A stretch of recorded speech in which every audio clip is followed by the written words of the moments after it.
चले। मूवी की शुरुआत में 1911 के पेरिस की एक अजीब सी रात दिखाते हैं। रिटायर्ड ऑफिसर रेमंड शोगल निकोल की परफॉर्मेंस को देख रहे होते हैं और फ्रेडिनेंड पत्ते खेलकर शाम के वक्त अपने घर जा रहा होता है। फिर फ्रेडिनेंड आराम करने के लिए एक मूर्ति के पास रुकता है। तभी अचानक आसमान में एक अजीब सी सुनहरी रोशनी को देखकर वो बिल्कुल डर जाता है। ये ऑप्टिकल इल्यूजन प्रोफेसर जोसेफ ने किया था, जो एंशिएंट इजिप्ट के एक्सपर्ट हैं, जिन्होंने बहुत सी रिसर्च के बाद टेलीपैथिक टेक्निक्स को सीखा है। वो घर बैठे अपनी शक्तियों से 136 लाख पुराने डायनासोर को अंडे से निकाल देते हैं, जिनमें से एक टेरासोर निकलता है। अब दोनों का दिमाग एक दूसरे से जुड़ जाता है, इसलिए जो टेरासोर करता है वही जोसेफ भी करता है। उसके बाद टेरासोर म्यूजियम की छत से उड़ जाता है। अब ये सब होते हुए इंस्पेक्टर अल्बर्ट भी देख लेते अगर वो सोए नहीं होते। रेमंड निकोल को अपने साथ समय बिताने के लिए कार में लेके जाता है, तभी उन पर टेरासोर हमला कर देता है, जिसकी वजह से वो पानी में गिर जाते हैं। ये सब होते हुए फ्रेडिनेंड देख लेता है और अल्बर्ट को इस इमरजेंसी के लिए उठाया जाता है। इसी बीच अंड्रेज, जो एक यंग साइंटिस्ट है, उसको दिखाते हैं, जो जर्डिन डेस प्लांटेस में असिस्टेंट है। वो अपनी क्रश के लिए एक लेटर लिख रहा होता है, जिसका नाम एडेल होता है, जो एक बहुत ही जानी मानी लेखक और पत्रकार है, जिससे वो पहले बुक साइन करते वक्त मिला था। एडेल इस वक्त पेरिस में नहीं होती, उसके पब्लिशर ने उसको पेरू भेजा होता है, पर एडेल वही करती है जो उसको करना होता है और वो पेरू की जगह इजिप्ट चली जाती है और इजिप्ट जाकर वहाँ के कुछ लोगों को रामसेस द ग्रेट की कब्र ढूंढने के लिए लगती है। उनमें से एक आदमी उसकी खबर किसी को दे रहा होता है। जब वो सब कब्र के अंदर पहुंचते हैं, वो नक्शे के हिस्सों को एक साथ रखते हैं ताकि एडल सीक्रेट दरवाजे को खोल सके।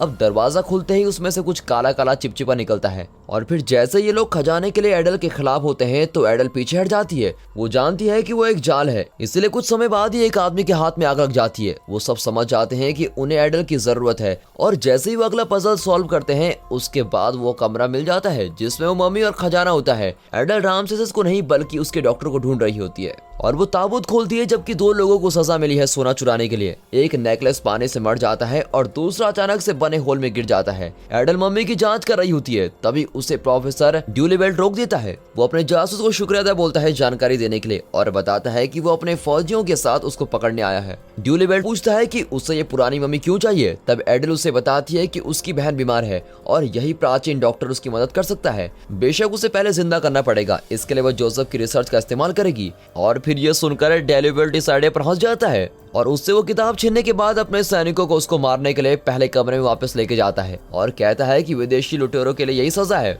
फिर ड्यूलिवेल्ट एडल से मरने से पहले उसकी आखिरी इच्छा पूछता है। एडल उससे एक सिगरेट मांगती है और फिर वो उसको सिगरेट दे भी देता है और जैसे ही लेटर उसके पास ले जाता है, एडल उससे लेटर छीन लेती है और उसकी कमर पर मार डालती है। फिर वो ड्यूलिवेल्ट को मम्मी रैपिंग मशीन में धक्का दे देती है और एक गुफा की ओर भागने लगती है और अपने पीछे लेटर फेंक देती है ताकि वहाँ आग जल जाए और सैनिक उसका पीछा न कर सके। अब जैसे ही वो मम्मी वाले कमरे में पहुंचती है, वो ताबूत में कूद जाती है और वो ताबूत सीधे नदी में गिर जाता है और फिर वहाँ से वो बच निकलती है।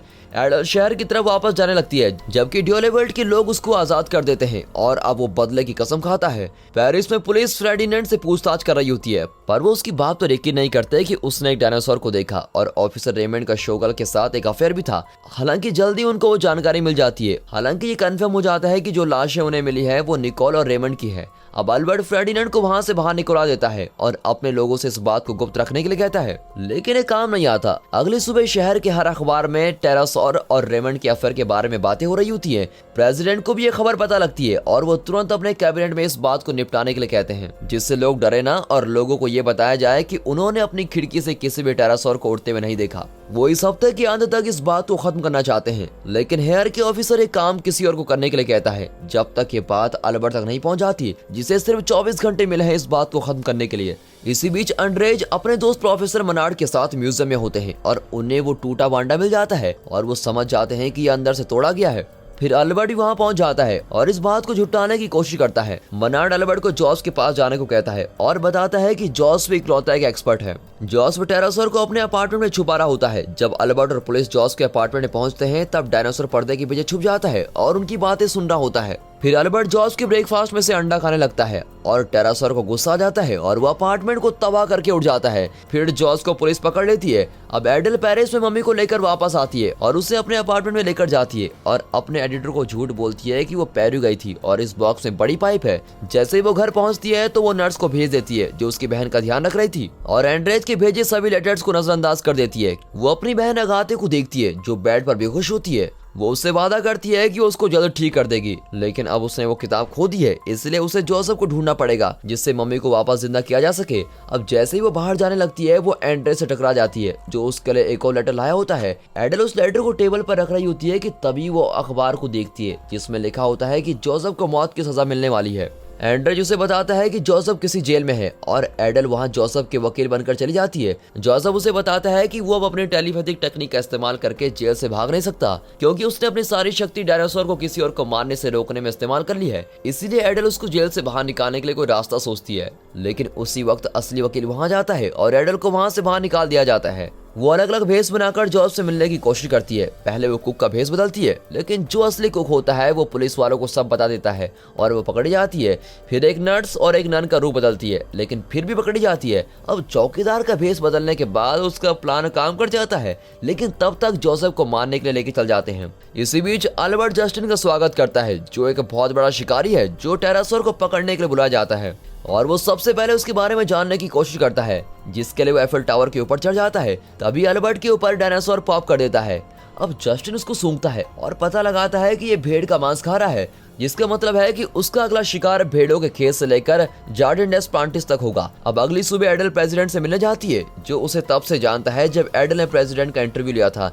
एडल बताती है कि वो हमेशा से ही मौत की सजा के खिलाफ रही है और जोसेफ को माफ करने के लिए कहती है, लेकिन प्रेसिडेंट उससे कहते हैं कि वो इस बारे में सोचेंगे, देख लेंगे।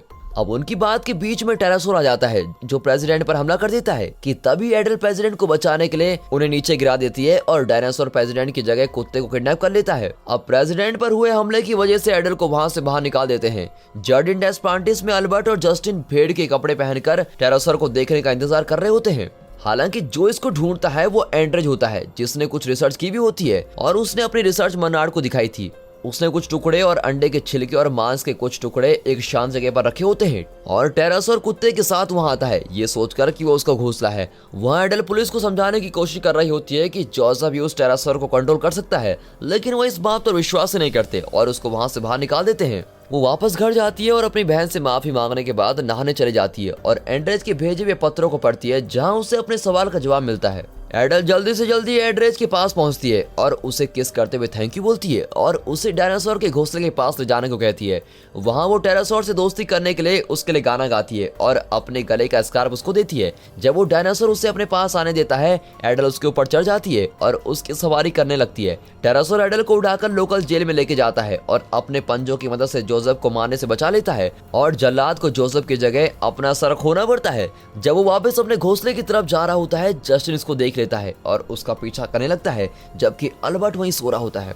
जोसेफ अपने पुराने दोस्त मनार्ड से मिलकर बहुत ही खुश होता है, लेकिन तभी जस्टिन टेरासोर पर गोली चला देता है और जोसेफ और टेरासोर के दिमाग जुड़ने की वजह से जॉस को भी गोली लग जाती है। मनार्ड गुस्से में जस्टिन के पास से बंदूक छीन लेता है और उसका पीछा करने लगता है। जॉस के पास ज्यादा वक्त नहीं होता क्योंकि टेरासोर मरने वाला होता है और उस डायनासोर को डॉक्टर के पास लेकर भी नहीं जा सकते। उस डायनासोर को जिंदा रखने के लिए एडल एंड्रेज को उसका ध्यान रखने के लिए छोड़ देती है और वो जोसेफ को लेकर अपने अपार्टमेंट में चली जाती है ताकि वो मम्मी को जिंदा कर सके। एडल एक सर्कल बनाने के लिए कुछ पुराना सामान लेके आती है। जोसेफ अपनी बची हुई टेलीपैथिक शक्ति का इस्तेमाल करता है ताकि वो मम्मी को जिंदा कर सके, लेकिन इसी बीच टेरासोर और जोसेफ मर जाते हैं। वो मम्मी जिसका नाम पैटमोसिस होता है वो जिंदा हो जाता है और चलने और बोलने लगता है। वो उसको वापस जिंदा करने के लिए एडल का शुक्रिया अदा करता है, लेकिन वो उसे एक बुरी खबर देता है कि वो फिजिक्स का डॉक्टर है, जिसका मतलब है कि पैटमोसिस एडल की बहन की मदद नहीं कर सकता। वो एडल से पूछता है कि एगथ के साथ ये सब कैसे हुआ था। एडल उसे बताती है कि एगथ और एडल दोनों बहुत ही अच्छा टेनिस खेलती थी, लेकिन उन्होंने कभी एक दूसरे के खिलाफ कोई सीरियस मैच नहीं खेला होता है। लेकिन एक दिन दोनों के बीच का मैच बहुत ही ज्यादा सीरियस हो जाता है। अब एडल बॉल को कुछ ज्यादा ही तेज मारती है जो एगथ के सर पर लगती है, जिसकी वजह से उसको बहुत ही गहरी चोट आ जाती है। अब पैटमोसिस उसकी कोई मदद न कर पाने में दुखी हो जाता है और कहता है कि काश तुम जोसेफ से मिली होती, जो 2 किलोमीटर के एरिया में मरे हुए लोगों को भी जिंदा करने की क्षमता रखता है। एडल न्यूज़पेपर के एक ऐड को ढूंढ रही होती है जिसमें मम्मी के एग्जीबिशन के बारे में लिखा होता है। तभी उसे एक आइडिया आता है। वो एगथ को व्हील चेयर पर लेकर जाती है और पैटमोसिस को एक सूट पहना देती है। पैटमोसिस वहाँ फेर्डिनेंड से मिलता है और उससे बात करता है। सभी अंदर जा रहे होते हैं कि तभी पैटमोसिस अपनी शक्तियों से म्यूजियम का दरवाजा खोल देता है और सभी गार्ड्स को सुला देता है। वो लोग रामसेस के डॉक्टर को ढूंढने के लिए एग्जीबिशन में रखे सभी ताबूतों को खोलना शुरू कर देते हैं। वो रामसेस के साथ साथ सभी मम्मीज को जिंदा कर देते हैं। रामसेस एगथ की मदद करने के लिए मान जाता है। और फिर किसी तरह अगैत के सर से हैप्टेन को निकाल दिया जाता है। उसके बाद रामसेस अपने सभी नौकरों के साथ शहर को देखने चला जाता है, जबकि अगैत उठ जाती है। अब दोनों बहनें गले मिलती है और रामसेस डिसाइड करता है कि लोवेरे के बाहर एक पिरामिड होना चाहिए और मम्मीज को देखकर फेर्डिनेंड बेहोश हो जाता है। और अगले दिन सुबह न्यूज़पेपर में ये बात होती है। प्रेसिडेंट अल्बर्ट को इस नई समस्या को सुलझाने को कहते हैं। एंड्रे एडेल के घर जाता है पर उसे वहाँ अगैत मिलती है। अगैत उसे बताती है कि एडेल कुछ हफ्तों तक यहाँ नहीं आएगी। एडेल अगैत को फूल देता है और अगैत उसे चाय पिलाने के लिए इनवाइट करती है। इसी दौरान एडेल छुट्टियों के लिए एक शिप में जाती है, जबकि ड्यूलेवर्ल्ड उसके पीछे अपने एक आदमी को लगा देता है। उसके भविष्य का कुछ पता ही नहीं होता, क्योंकि जिस शिप में वो चढ़ती है उसका नाम टाइटैनिक होता है। जार्डिन एस्प्लांटिस में मनार्ड अभी भी जस्टिन का पीछा कर रहा होता है। तभी उसे अल्बर्ट और उसके अधिकारी पकड़ लेते हैं। जस्टिन बहुत ही खुश होता है कि मनार्ड अब उसके पीछे नहीं है। तभी उसके पीछे 2 गोरिल्ला खड़े होते हैं और ये मूवी यहीं पर खत्म होती है। And finally thanks for watching.